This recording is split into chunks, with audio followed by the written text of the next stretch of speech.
is how to make a Lil Uzi type beat. So first thing that you're going to want to do, you're going to want to use like a E piano. You're going to want to select like a grand piano type preset. I found these E pianos in Xenology to be really good. Then I just layered it with a bell pad.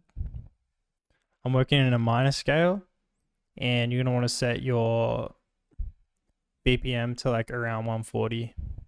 This is what it sounds like.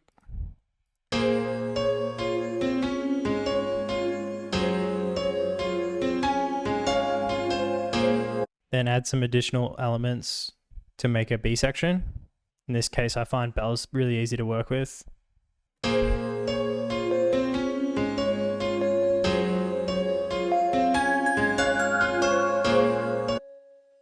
Then you just want to select like a Spinz 808 or just any like sub heavy 808.